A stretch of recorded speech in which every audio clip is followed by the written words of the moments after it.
Hello guys, welcome to my YouTube channel English Info में आपका एक बार फिर से स्वागत है। जी हाँ दोस्तों, आपने थंबनेल में देख लिया होगा कि आज हम पढ़ने वाले हैं प्रेजेंट इंडेफिनिट का इंट्रोगेटिव सेंटेंस। पिछले वीडियो में हमने पढ़ा था अफर्मेटिव सेंटेंस और अफर्मेटिव के कुछ स्पेशल रूल्स भी पढ़े थे और पढ़े थे गाइस नेगेटिव सेंटेंस, वो भी ख़त्म हो गया था। आज पढ़ने वाले हैं, यानी आज टेंस का जो है चैप्टर 3 है, यानी 3 पार्ट है, 2 पार्ट हो चुका है। अब पढ़ने वाले हैं प्रेजेंट इंडेफिनिट का इंट्रोगेटिव सेंटेंस। चलिए अब कहानी स्टार्ट करते हैं आप लोगों की इंट्रोगेटिव सेंटेंस से, क्योंकि अफर्मेटिव और नेगेटिव पढ़ चुके हैं। अब हमारी जो कहानी शुरू होगी वो होगी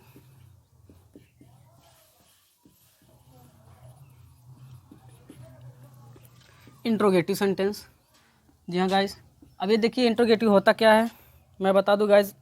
जो इंट्रोगेटिव होता है ये होते हैं टू आस्क, मतलब कुछ भी पूछना, कुछ भी, एनीथिंग, चाहे जो चीज़ हो वो अगर कुछ पूछा जाता है तो अपने आप में वो इंट्रोगेटिव सेंटेंस होता है। क्यों? क्योंकि जब कुछ न कुछ पूछा जाएगा तो अपने आप में एक क्वेश्चन होगा। क्या होगा? वो अपने आप में एक क्वेश्चन होता है। ठीक है गाइज, और इसका मेन पॉइंट ये है कि आपका इसमें क्या होना चाहिए, क्वेश्चन मार्क भी होना ज़रूरी है। क्या ज़रूरी है? क्वेश्चन मार्क बहुत ज़रूरी है, क्योंकि कुछ जब तक ये क्वेश्चन मार्क नहीं होते हैं तब तक सेंटेंस आपका इंट्रोगेटिव नहीं माना जाता है। भले ही यह क्वेश्चन हो या टू आस्क हो, मतलब कुछ पूछा जाए या क्वेश्चन ही कुछ पूछा जाए, तो इसके बिना आपका इंट्रोगेटिव नहीं हो सकता। जैसे मान लीजिए मैंने कहा क्या हुआ, खाना खा रही है, तो क्या है, यहाँ पर एक क्वेश्चन किया गया है दोस्त, किसी से पूछा गया है, क्वेश्चन किया गया, तो ऐसे सेंटेंस इंट्रोगेटिव सेंटेंस बनते हैं। मैंने कहा वह खाना क्यों खा रही है, वह खाना क्यों खा रही है, तो ये भी अपने आप में क्या है, एक इंट्रोगेटिव सेंटेंस है। जी हाँ गाइज, क्योंकि प्रश्न पूछने का काम किया जा रहा है। जब किसी भी सेंटेंस से प्रश्न पूछने का काम किया जाए तो वो सेंटेंस आपका इंट्रोगेटिव सेंटेंस होता है, चाहे जैसा प्रश्न हो, क्वेश्चन ही आपका इंट्रोगेटिव होता है। अब हम बात करते हैं ये कितने तरह के होते हैं, तो मैं बता दूं गाइस, ये बेसिकली जो होते हैं, ये जो होते हैं टोटल 2 तरह के होते हैं। पहला क्या होता है, पहला हम बोलते हैं क्लोज एंडेड। क्या बोलते हैं?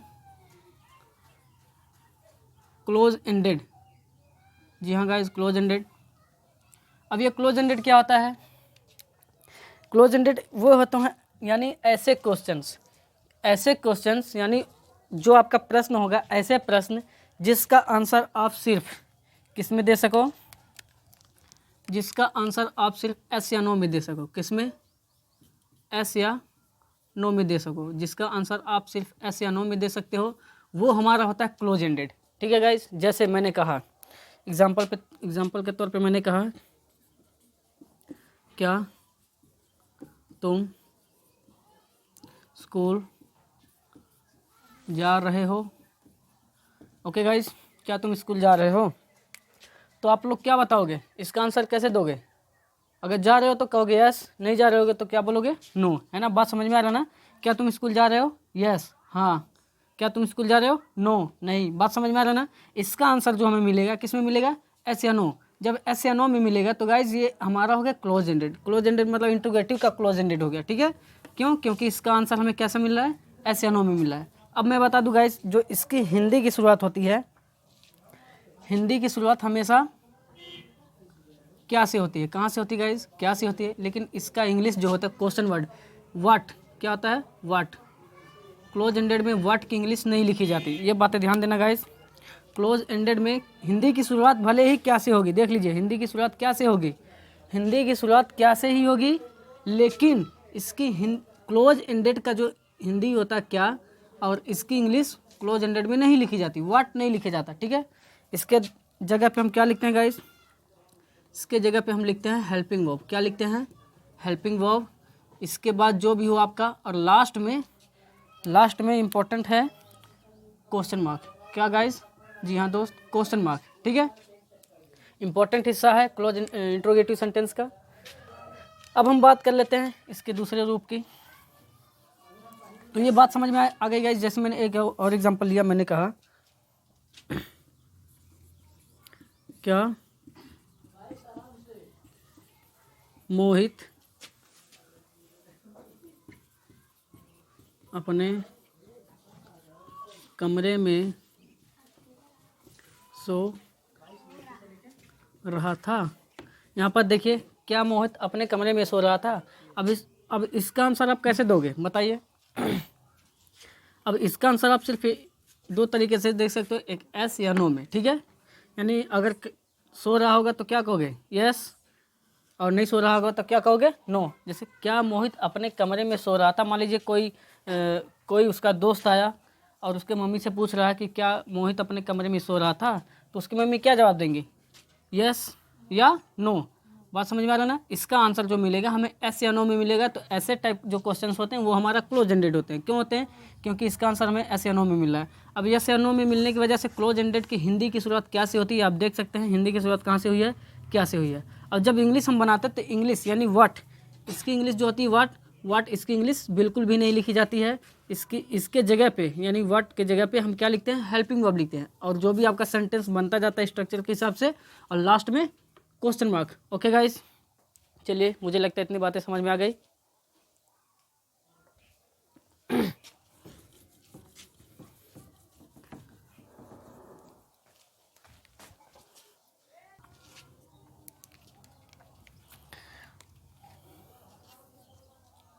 अब गाइस, अब इंट्रोगेटिव का हम दूसरा रूप देख लेते हैं क्या है।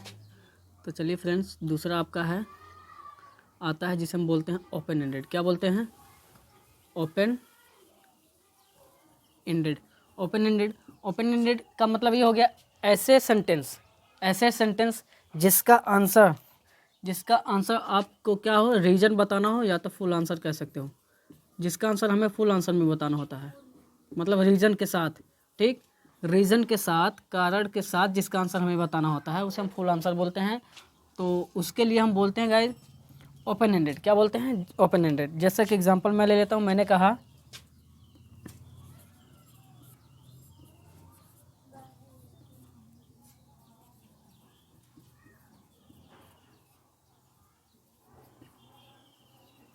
वह स्कूल कब जा रही थी, ठीक है। यहाँ पर आप देखेंगे क्वेश्चन वर्ड आया है कब। अब इसके बाद वह स्कूल कब जा रही थी। अब इससे हमें क्या पता चला कि कोई ना कोई क्वेश्चन कर रहा है, ठीक है। ये तो कंफर्म हो गया कि अपने अपने क्या कोई पूछ रहा है, क्वेश्चन है ना, तो इंट्रोगेटिव हो गया। लेकिन इंट्रोगेटिव में क्लोज एंडेड है कि ओपन एंडेड है, हम बात कर पता लगाते हैं यहाँ से। अगर हमें इसका आंसर एस या नो में मिलता है तो जान लीजिएगा कि ये आपका क्लोज एंडेड है। अगर एस या नो में आंसर नहीं मिलता है इसका, तो हमें ये पता करना है कि इसका आंसर हमें किस में मिला है। अगर फुल आंसर में मिल रहा है तो जान लीजिए ओपन एंडेड है। जैसे वह स्कूल कब जा रही थी, क्या बोलोगे, यस, नहीं ना। अगर फिर से बोलो, नो बोल के एक बार देखो, वह स्कूल कब जा रही थी, नो, नहीं ठीक लग रहा है ना। इसका मतलब हमें इसका आंसर इसमें नहीं मिल रहा है। आप ज़बरदस्ती भी इसका आंसर देना चाहें तो भी नहीं दे सकते हैं। देख सकते हैं कि वह स्कूल कब जा रही थी, यस, गलत हो रहा है ना। या बोलोगे नो तो भी गलत हो रहा है ना। इसका आंसर हमें इसमें नहीं मिलेगा, बल्कि फुल आंसर देना होगा, मतलब रीज़न बताना होगा। क्या रीज़न, वह स्कूल कब जा रही थी आपको बताना पड़ेगा। वह स्कूल 7:30 बजे जा रही थी, 8 बजे जा रही थी, जो भी हो, ठीक है। बात समझ में आ रहा है ना गाइस। तो ऐसे सेंटेंसेस क्या होते हैं, इंट्रोगेटिव तो होते हैं लेकिन उसमें से ओपन एंडेड होते हैं। क्या होते हैं, ओपन एंडेड, जिसका आंसर हमें पूरा का पूरा बताना हो, मतलब एस या नो में काम ना चल पाए आपका। जब एस या नो में आपका काम नहीं चलता है तो फुल आंसर बताना होता है, वही हमारा ओपन एंडेड होता है, ठीक है। अब मैं बात करूँ इसकी हिंदी की शुरुआत कहाँ से होती है। हिंदी की शुरुआत कहीं से भी हो,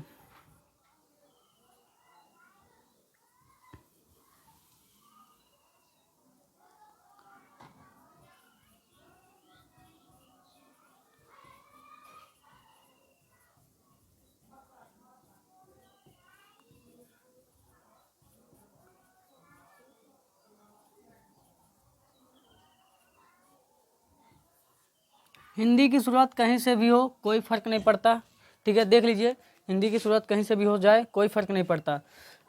लेकिन इंग्लिश की शुरुआत मैं बता दूं गाइज, हमेशा क्वेश्चन वर्ड से होती है। कहाँ से होती है, क्वेश्चन वर्ड से होते हैं। क्यू से क्वेश्चन, डब्ल्यू से वर्ड, ये हमारा क्वेश्चन वर्ड हो गया, ठीक है। क्वेश्चन वर्ड से होती है। इसके बाद गाइज हमारा जो भी हो लिखने के बाद लास्ट में हमें क्या चाहिए, लास्ट में हमें चाहिए क्वेश्चन मार्क। क्या चाहिए, क्वेश्चन मार्क चाहिए, ठीक है। चलिए एक बात हम ये नज़र डाल लेते हैं कि हमारा ये क्वेश्चन वर्ड है क्या। ओके गाइस, क्वेश्चन वर्ड क्या है। तो यहाँ पर देखिए मैं बता दूं, इंट्रोगेटिव के कुछ कीवर्ड्स होते हैं। क्या होते हैं, कीवर्ड्स, वही हमारा क्वेश्चन वर्ड होता है।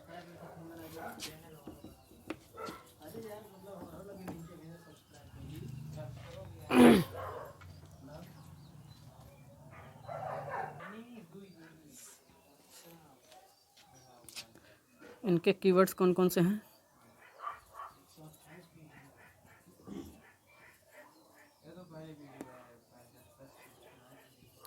कीवर्ड्स कह सकते हैं गाइस, आप कह सकते हैं क्वेश्चन वर्ड।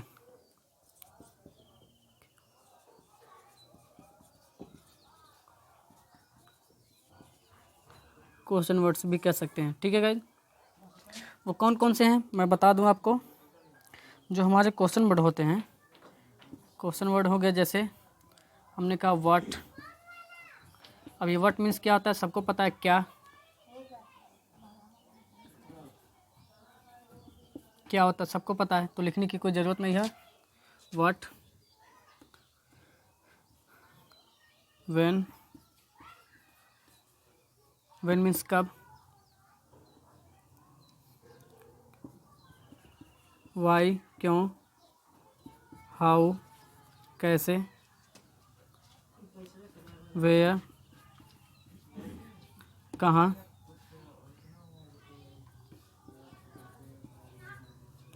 हाउ मच कितना, हाउ मैनी कितना,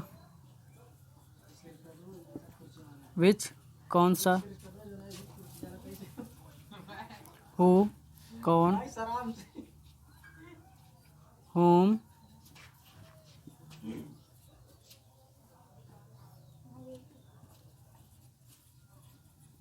हुज। ऐसे कई कीवर्ड्स होते हैं गाइस। फ्रेंड्स, इंट्रोगेटिव के कुछ कीवर्ड्स होते हैं जिसे हम क्वेश्चन वर्ड, यानी इसे हम क्वेश्चन वर्ड बोलते हैं। जो यहाँ पर आप देख रहे हैं QW, यही हमारा क्वेश्चन वर्ड है। यही सारे क्वेश्चन वर्ड हो गए। चलिए गाइस, आपको ये पता चल गया कि इंट्रोगेटिव कितने तरह के होते हैं। क्लोज एंडेड होते हैं, एक ओपन एंडेड होते हैं। अब ये भी पता चल गया क्लोज एंडेड किसे कहते हैं, ओपन एंडेड किसे कहते हैं। अब हम बात करते हैं स्ट्रक्चर की। तो सबसे पहले स्ट्रक्चर उठाएंगे हम क्लोज एंडेड का। किसका? अब सबसे पहले हम स्ट्रक्चर की बात करेंगे क्लोज एंडेड का। जो हमारा क्लोज एंडेड है उसका स्ट्रक्चर कैसे बनेगा।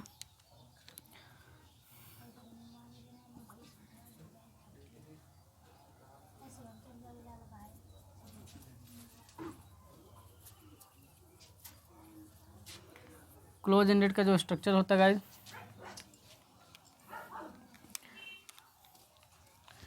हमने कहा स्ट्रक्चर,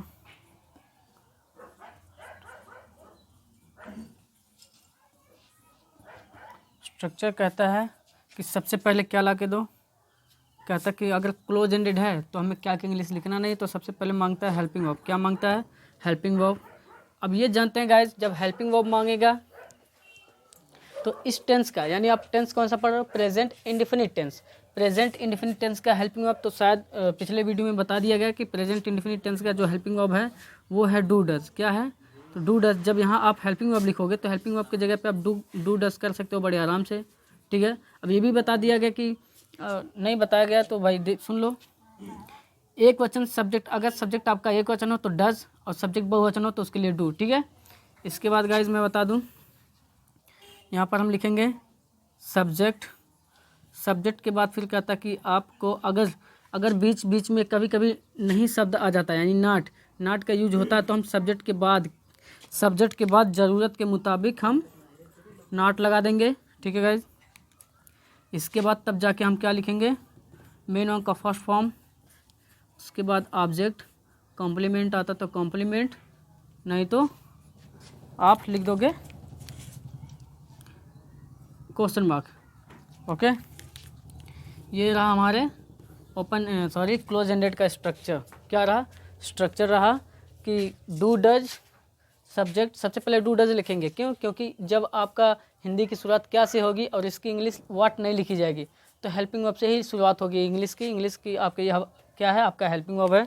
आप देख सकते हैं ये जो हमारा है ये क्या है, HV है, ठीक है, हेल्पिंग वर्ब।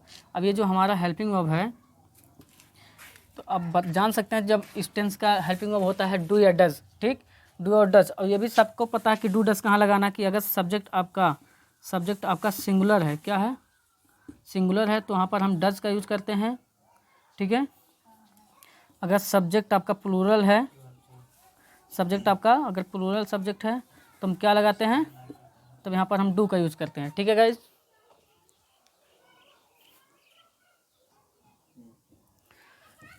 तो जैसे गाइज आप लोगों ने समझ लिया कि डू डज कब लगाना है, जब आपका सब्जेक्ट सिंगुलर हो, एक वचन हो तो डज, अगर सब्जेक्ट आपका बहुवचन हो तो डू, ठीक है। और ज़रूरत पड़ने पर हम नॉट भी लगा देंगे, वो भी सब्जेक्ट के बाद और मेन वर्ब से पहले, ठीक है गाइज। सब्जेक्ट के बाद ही हम नॉट लगाएंगे। चलिए हम कुछ एग्जाम्पल ले लेते हैं, उसके हिसाब से समझते हैं। मैंने कहा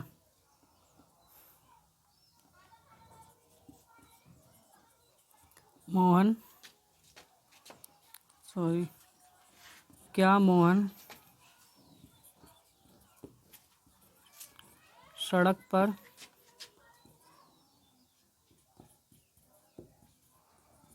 दौड़ता है? क्या मोहन सड़क पर दौड़ता है? अगर आपसे पहचान पूछी जाए तो आप बताओगे प्रेजेंट इंडेफिनिट टेंस, क्योंकि लास्ट में क्या आया है, मेन वर्ब में आपका ता है आया है, ठीक है, यही पहचान है। अब हम देख लेते हैं, जब क्लोज एंडेड पढ़ रहे हैं तो हिंदी की शुरुआत क्या से हुई है, आप बिल्कुल देख सकते हैं क्या से, ठीक है। अब इसका आंसर आप किस में दे सकते हो, ऐसे या नो में ही दे सकते हो। जैसे क्या मोहन सड़क पर दौड़ता है, दौड़ता होगा तो आप लोग बोलोगे यस, नहीं दौड़ता होगा तो बोलोगे नो, है ना, मतलब इसमें ही आंसर मिल जाएगा। तो अब चलते हैं स्ट्रक्चर की तरफ। स्ट्रक्चर कहता है कि सबसे पहले डू या डज लिखो, क्योंकि व्हाट की हमें इसकी इंग्लिश नहीं लिखने की ज़रूरत है, हमें डू या डज चाहिए। अब डू या डज बताएगा कि अगर सब्जेक्ट आपका बहुवचन है तो डू, एक वचन है तो डज। तो सब्जेक्ट इसमें क्या है, मोहन, क्या है, मोहन। कैसे, दौड़ने का काम कौन करेगा, मोहन, ठीक है। तो यही डूअर हो गया, डूअर ही मतलब जो करने वाला होता है वही डूअर होता है। दौड़ने का काम कौन करेगा, मोहन, डूअर कौन हो गया, मोहन। जब ये मोहन डूअर हो गया तो ये सब्जेक्ट हो गया, तो इसके ये सिंगुलर है ना, जब एक वचन है तो इसके लिए हमने लगाया डज। क्या लगाया गाइस, यहाँ पे हमने लगाया डज। इसके बाद सब्जेक्ट, सब्जेक्ट क्या, मोहन। मोहन के बाद हमें चाहिए नाट। कहीं पर देखो नाट शब्द आया है, नहीं, कहीं पर भी नहीं शब्द बिल्कुल नहीं आया, ठीक है। जब नहीं आया तो लिखने की जरूरत नहीं, तो छोड़ दो इसे। चलो मेन वर्ब पर। मेन वर्ब क्या है, दौड़ना, रन, मेन वर्ब का फर्स्ट फॉर्म हो गया। इसके बाद चाहिए ऑब्जेक्ट। ऑब्जेक्ट क्या है, सड़क पर, पहले पर की इंग्लिश पहले लिख लो, on the road, okay guys. और लास्ट में क्वेश्चन मार्क। चलिए एक एग्जांपल और ले लेते हैं। मैंने कहा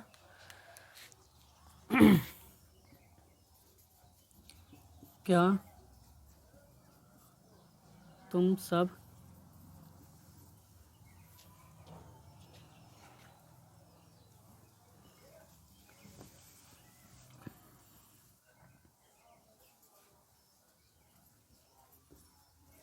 क्लास में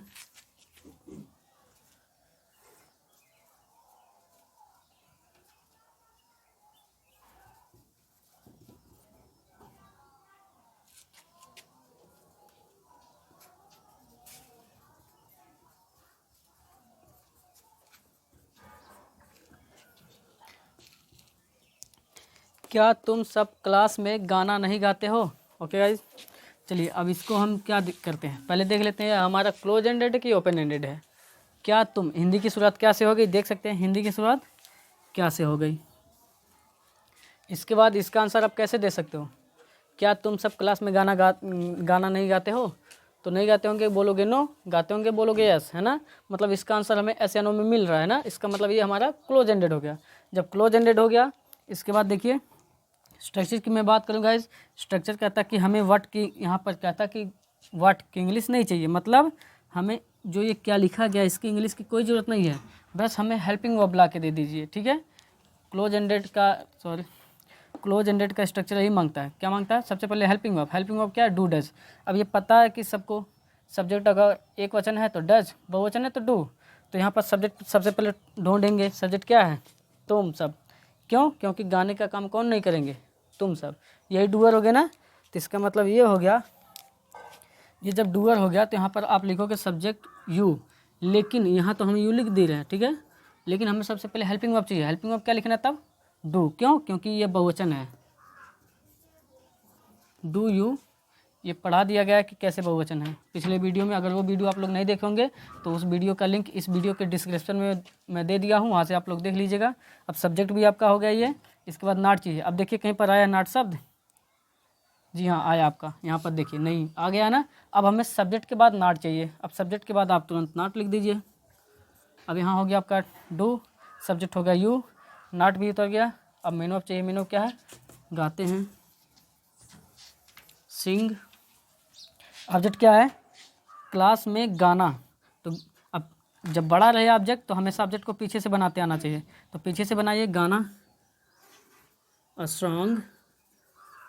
अब देखिए गाइज, मैं सॉन्ग के साथ में हमने आर्टिकल ए का यूज़ किया है, इसलिए क्योंकि जब कोई ऐसा नाउन होता है, एडजेक्टिव आप पढ़े होंगे, जब कोई ऐसा नाउन होता है और वो क्या हो, काउंटेबल नाउन, कोई भी नाउन हो, सिर्फ आपका वो क्या कहते हैं, प्रॉपर नाउन ना हो। प्रॉपर नाउन में आपका डेमोन्स्ट्रेटिव, प्रॉपर नाउन प्रोनाउन में आपका डेमोन्स्ट्रेटिव ना हो और पजेसिव ना हो, उस सब को छोड़ के बाकी कोई भी नाउन प्रोनाउन आ जाए उनकी, उसके साथ हमें आर्टिकल ए का यूज़ करना पड़ता है। नाउन में भी पढ़े होंगे कि नाउन में आप ये पढ़े होंगे कि प्रॉपर नाउन के सामने जीरो आर्टिकल का यूज़ किया जाता है, मतलब आर्टिकल का यूज़ नहीं होता है। और यहाँ पर जो होता है कॉमन नाउन में हमेशा आर्टिकल का यूज़ होता है, ए एन का। तो ये नाउन की बातें हैं, जब नाउन बताया जाएगा तो उसमें बता दिया जाएगा। अब यहाँ पर हमने ऑब्जेक्ट लिखा सॉन्ग, इसके बाद हमें चाहिए कॉम्प्लीमेंट में आप जा सकते हैं, नहीं तो ऑब्जेक्ट भी कह सकते हैं क्लास में। तो मेक इंग्लिश पहले लिखिए, इन के बाद हमें चाहिए class, in the class. Okay guys, और लास्ट में क्वेश्चन मार्क। मुझे लगता है यहाँ तक की कहानी समझ में आ गई होंगी। चलते हैं थोड़ा सा वीडियो को और लेकर आगे, मतलब कहानी को लेकर आगे। एक बार ध्यान से देख लीजिएगा।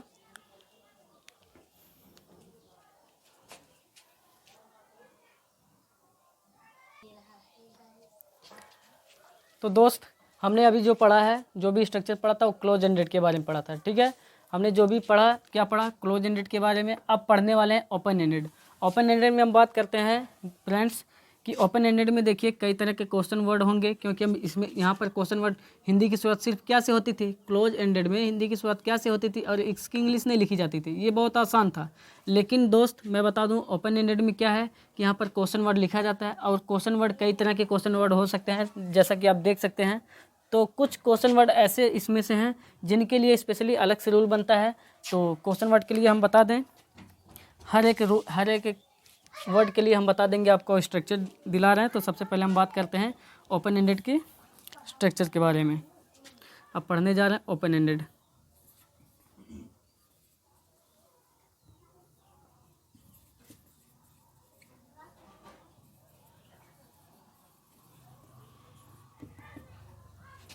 ओपन एंडेड का स्ट्रक्चर कहता है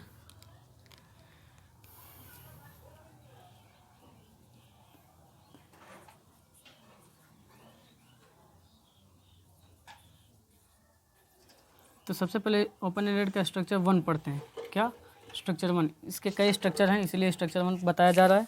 स्ट्रक्चर 1 में क्या है कि सबसे पहले हमें क्या लिखना होता है। हिंदी की शुरुआत कहीं से भी हो कोई फ़र्क नहीं पड़ता, लेकिन इंग्लिश की शुरुआत हमेशा क्वेश्चन वर्ड से होती है। तो यहाँ पर इंग्लिश की शुरुआत जब क्वेश्चन वर्ड से होती है तो यहाँ पर हम सबसे पहले क्या लिखेंगे, क्वेश्चन वर्ड ही लिखेंगे, ठीक है। और इसके बाद हमें क्या लिखना है, इसके बाद हमें तुरंत चाहिए हेल्पिंग वर्ब। अब हेल्पिंग वर्ब चाहिए। अब ये जानते हैं कि प्रेजेंट इंडेफिनिट टेंस का जो हेल्पिंग वर्ब होता है वो होता है डू या डज। क्या होता है, डू या डज। ओके गाइज, डू या डज होता है। ये हमारा रहा हेल्पिंग वर्ब। क्या रहा, ये हमारा और आप सबका रहा हेल्पिंग वर्ब। इसके बाद हमें चाहिए तुरंत सब्जेक्ट। क्या चाहिए, सब्जेक्ट। सब्जेक्ट के बाद देखिए, अगर सेंटेंस में नॉट शब्द आता है, मतलब नहीं शब्द आता है, तो ज़रूरत के मुताबिक हम सब्जेक्ट के बाद नॉट लगा देंगे। इसके बाद कहानी को लेकर चलेंगे थोड़ा सा और आगे। यहाँ पर इसके बाद हम तुरंत लिखेंगे मेन वर्ब का कौन सा फॉर्म, फर्स्ट फॉर्म। इसके बाद ऑब्जेक्ट, ठीक है गाइज। इसके बाद देखिए वहाँ जगह ना होने की वजह से यहाँ लिख रहा हूँ। इसके बाद चाहिए कॉम्प्लीमेंट, अगर होता है तो कॉम्प्लीमेंट, नहीं तो लास्ट में क्वेश्चन मार्क। लास्ट में इम्पोर्टेंट है क्वेश्चन मार्क, इसके बिना इंट्रोगेटिव अधूरा है, ठीक है।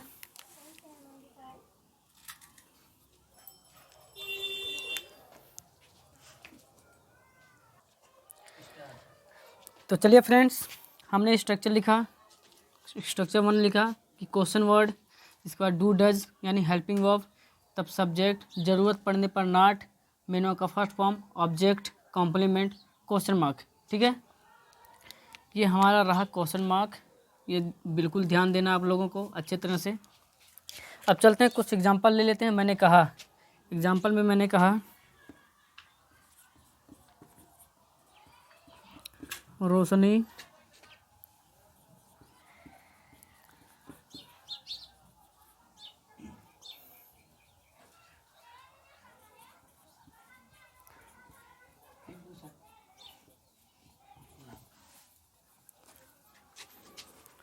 अपने दोस्तों के साथ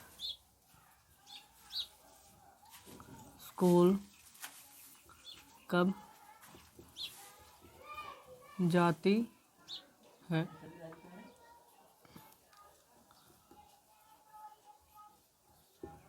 ओके फ्रेंड्स, रोशनी अपने दोस्तों के साथ स्कूल कब जाती है। तो यहाँ पर देखिए, हिंदी की शुरुआत कहीं से हो कोई फ़र्क नहीं पड़ता, लेकिन इसके बीच में हमारा जो क्वेश्चन वर्ड है वो आना चाहिए। और इंग्लिश की शुरुआत हमेशा क्वेश्चन वर्ड से ही होगी, ठीक है। यहाँ से आप देख सकते हैं इंग्लिश की शुरुआत हमेशा क्वेश्चन वर्ड से, है ना। तो हम स्ट्रक्चर के हिसाब से चलते हैं। हमें चाहिए सबसे पहले क्वेश्चन वर्ड। क्वेश्चन वर्ड है क्या, कब। क्यों, क्योंकि इसी सब यही हमारा कीवर्ड है, इंट्रोगेटिव का यही हमारा कीवर्ड मतलब क्वेश्चन वर्ड है। जो हमारा क्वेश्चन वर्ड है, इससे पता चल रहा है कि ये क्या कर रहा है, प्रश्न कोई पूछ रहा है ना, कोई क्वेश्चन कर रहा है। रोशनी अपने दोस्तों के साथ स्कूल कब जाती है, ठीक है। कब से ही तो पता चल रहा है ना, ये हमारा क्वेश्चन वर्ड है। इसकी इंग्लिश हमें पहले लिखनी है, यानी कब। व्हेन मीन्स होता है कब, व्हेन मीन्स कब। हमने यहाँ लिखा व्हेन।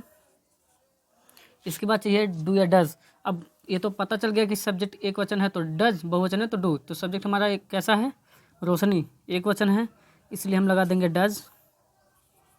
डज के बाद हमें सब्जेक्ट चाहिए, सब्जेक्ट क्या है, रोशनी।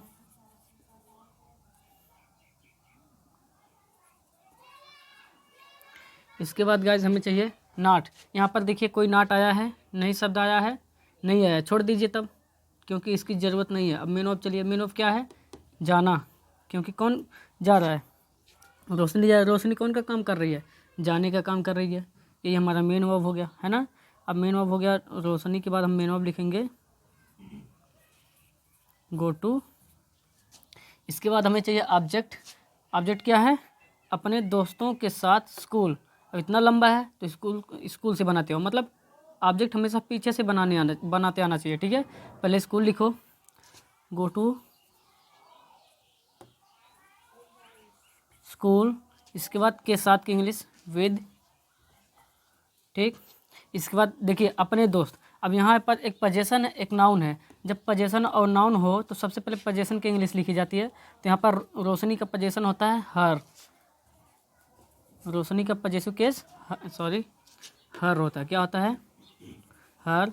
इसके बाद दोस्तों, हर फ्रेंड्स, दोस्तों की इंग्लिश क्या आ गई, हर फ्रेंड्स। लास्ट में क्वेश्चन मार्क, ठीक है। चलिए फ्रेंड्स, एक एग्जांपल और ले लेते हैं। हमने कहा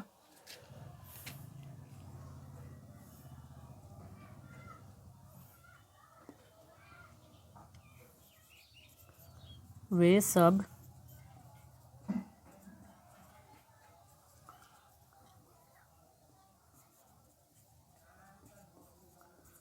बागीचे में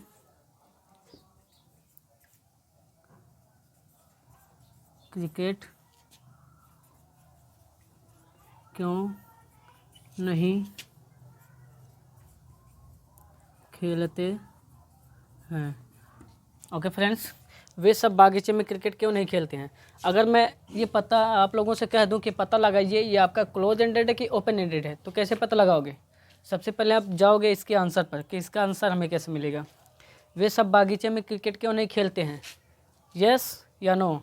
मतलब इसका आंसर हमें एस या नो में बिल्कुल नहीं मिलेगा। इस शायद सबको समझ में आ गया होगा कि इसका आंसर हम एस या नो में नहीं दे पाएंगे, बल्कि हमें फुल आंसर, इसका हमें रीज़न बताना पड़ेगा, फुल आंसर देना पड़ेगा। जैसे वे सब बागीचे में क्रिकेट क्यों नहीं खेलते हैं, भाई कुछ होगा कोई रीज़न, है ना। मतलब जो भी रीज़न होगा कि उसके पिताजी बोलते हैं, तो आपको रीज़न बताना पड़ेगा कि वे लोग बागीचे में क्रिकेट इसलिए नहीं खेलते हैं क्योंकि उसके पिताजी बोलते हैं, ठीक है। तो ये बात हुई, इसका आपको एस या नो में काम नहीं चल पाएगा, इसमें आपको फुल आंसर देना होगा, इसलिए ये हमारा हो गया ओपन एंडेड। अब ओपन एंडेड का स्ट्रक्चर कहता है कि आप क्वेश्चन वर्ड लिखिए। क्वेश्चन वर्ड क्या है इसमें, आप ध्यान से देखिए। तो क्वेश्चन वर्ड है क्यों, क्योंकि यही हमारा कीवर्ड है।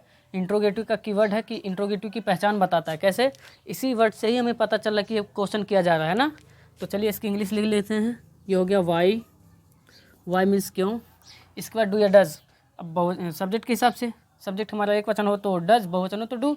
तो सब्जेक्ट हमारा क्या है, कौन नहीं खेलते, वे सब। तो यहाँ पर देखिए दे, ये हो गया दे हमारा वे सब हो गया, बहुवचन है ना। जब बहुवचन है तो सबसे पहले हमें क्या लगाना है, इसका मतलब हमें डू लिखना है। तो यहाँ पर आप लिख दीजिए डू, तब जाके लिखिए सब्जेक्ट। सब्जेक्ट आपका हो गया दे। अब ये बहुवचन होने के नाते हमने डू लगाया। अब सब्जेक्ट के बाद नॉट चाहिए, कहीं पर आया नॉट, देख लीजिए, वे सब बागीचे में क्रिकेट क्यों नहीं आया है। अब इसको लिख लीजिए सब्जेक्ट के बाद नॉट। इसके बाद चाहिए मेन वर्ब का फर्स्ट फॉर्म। मेन वर्ब क्या है, खेलना, प्ले। ऑब्जेक्ट क्या है, बागीचे में क्रिकेट, तो पहले क्रिकेट लिखो, प्ले क्रिकेट। इसके बाद मेक इंग्लिश, इन अ गार्डन। लास्ट में क्वेश्चन मार्क। गार्डन में बागीचा होता है, शायद समझ में आ गया होगा। तो मुझे लगता है गाइज फ्रेंड्स आप लोगों को ये कहानी समझ में आ गई होंगी। यहाँ स्ट्रक्चर हमने पढ़ा 1, अभी ऐसे 3-4 और स्ट्रक्चर हैं जो अगले वीडियो में आने वाले हैं। तब तक के लिए ये कहानी यहीं तक रोक दी जाती है। अब बाकी जो इस ओपन एंडेड का अभी 2-3 स्ट्रक्चर, जो 3 या 4 स्ट्रक्चर बचे हुए हैं, वो अगले वीडियो में बताए जाएंगे। तब तक के लिए ये कहानी रोक दीजिए। और अगर ये वीडियो आपको अच्छा लगे, पसंद आए, समझ में आए, तो प्लीज़ कमेंट कीजिएगा और ज़्यादा से ज़्यादा लाइक कीजिएगा।